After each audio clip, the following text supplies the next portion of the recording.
I'd like to welcome you to another episode of Mission Matters. My name is Adam Torres, and I am so happy and proud to announce that I'm in Dallas, Texas, covering the Texas FFA convention, and I have Dan Hunter with me today. He is the Assistant Commissioner for the Texas Department of Agriculture. Dan, welcome to the show. Great to be here. Appreciate you having me. All right, Dan. So look at this. First off, a shameless plug. Yeah. Walked in with the room with this. Come on. I brought it to him. We have a book that I'm so proud to say that we've done with we've done with the Texas FFA Foundation, where we're featuring leaders in Texas and really trying to showcase and get the message out about the Texas FFA, not just in Texas, but outside mainstream news, mainstream America. We want people to know what's happening here. So first off, hey, I just want to say thank you for coming on the show again, and I'm excited to get into Texas FFA today. Same here. All right, so just to get us kicked off, Mm-hmm.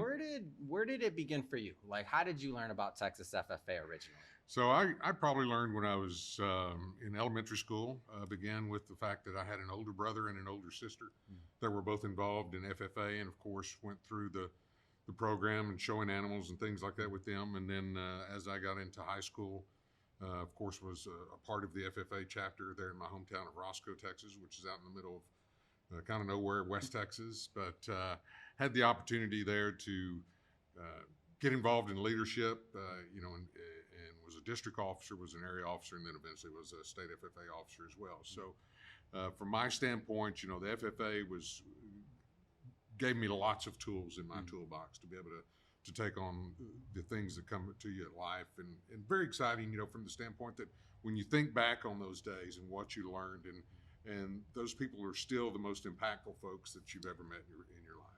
What was it like growing up in a Texas FFA family? Sure. In my case, it's a very interesting story. We had, like I said, an older brother and an older sister, and at the time, my sister was one of the few female FFA members. I mean, we're talking, early 70s, and in '69 was when FFA had started admitting girls into the organization, and so she was certainly the first one in our hometown, and once again very active. Comes to find out, she goes on to college and becomes the first female ag teacher in the state of Texas. What? Yeah, and so I had the privilege of watching that transpire. My brother was also an FFA advisor. He just retired after over 44 years. Wow. And so FFA not only ran, early in my life, but it ran through all of our lives and through their whole careers.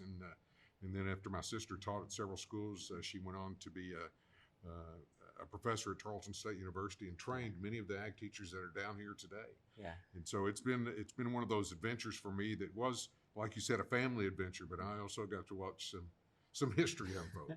Well, I'll tell you, this is my second convention, and I'm already signing up for the third one. I'm telling you, I'm hooked. Every time I come to convention, I see like this sea of just blue jackets, Right. and anytime somebody's talking about the future or our kids or what's next or where the country's going, I'm like, hey, come to a Texas FFA convention. Like, we're in good hands. Our future leaders are walking through these doors, and they're wearing blue jackets right now. They definitely are. And when I look back on my career and the opportunities that the FFA provided to me, like I said, not only being involved in leadership, but also being involved in projects and things like that, it made the biggest difference in the world in my life. And as my career progressed, I look back on everything that has transpired in my lifetime. When I finished my bachelor's degree at Texas Tech, I went to Washington, D.C. and spent about the next 10 years there working for a couple different members of Congress, worked for as a lobbyist for the National Cotton Council, became CEO for a commodity group, and then worked actually as an adjunct professor, and also headed up a large research institute that had projects around the world. When I think back on what that sea of blue did for me, and the energy that it provided, and the guidance that it gave me, and the realization that opportunity is there for the taking. Once you realize the opportunities that are involved with FFA, it helps you realize what also are opportunities involved in life. And I've been fortunate for, like I said, grew up in the middle of nowhere. Had the opportunity. I've been on every continent in the world at least twice. Been around the world several times. I've had the opportunity to meet kings and queens and presidents, and you know, all different kinds of leaders from around the world. You know, recently I was speaking to a group, and I told them, I said, you know, I just got back from Dubai, which is where the Burj Khalifa is, which is the tallest building in the world. And I realized that year and the last year, I've been on the top 3 tallest buildings in the world. And I got to thinking about that. How did a kid from Roscoe, Texas, get here? And it all points back to one thing, and that's what's going on in this building today, and that's the FFA. Had it not been for the FFA, I would not have been able to take advantage of the things that came to me throughout my lifetime and the opportunities that were presented to me. One of the things that in addition to leadership and that FFA teaches you, it also teaches you discipline. It teaches you the courtesy of how to treat others. And that to me is one of the most important things that we can do as citizens, as FFA members, in the workplace, is know how we treat others and the respect that we give others and what they do. Talk to me a little bit about your role at the Texas Department of Agriculture and what you do there. So essentially, you know, I serve as assistant commissioner. I oversee multitudes of different programs. I have with my legislative background, of course, work on both state and federal legislative issues.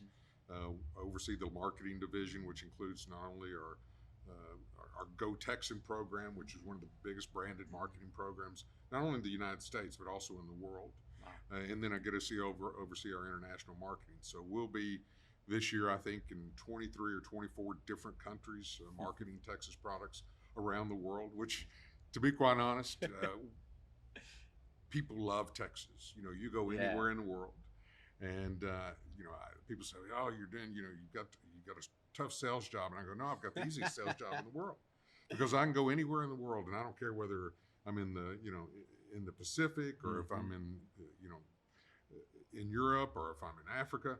You can tell people at any time, you know, that you're from Texas, and they know where it is, and they want to buy it. They want a piece of that. They want a piece of whatever they visualize, whether it's the Western, you know, heritage, or whether it's the cowboy image, or whether it's just the quality of the product. So I get the opportunity to spend time taking Texas worldwide, as we say.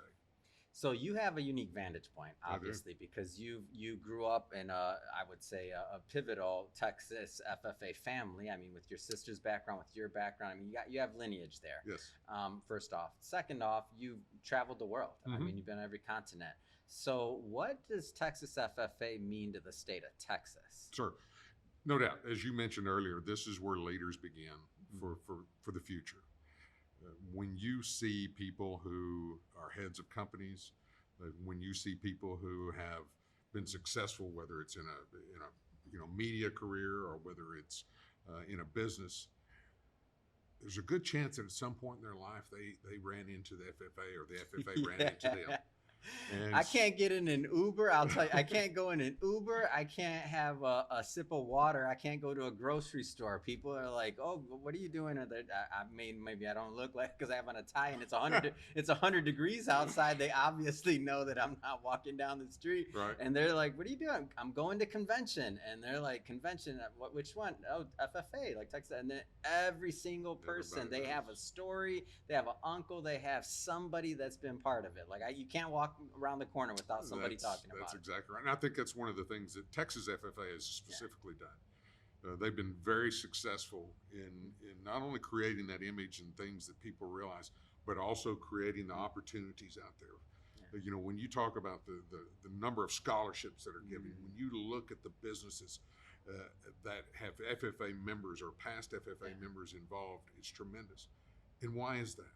Because they do such a great job of training young people and inspiring young people. And when you walk out of a convention like this and you see the incredible things that these folks do on a grand scale and bigger than anywhere else in the United States, you know, the success here is tremendous, and we see that time and time again, not only in our leadership, you know, here, but around the world.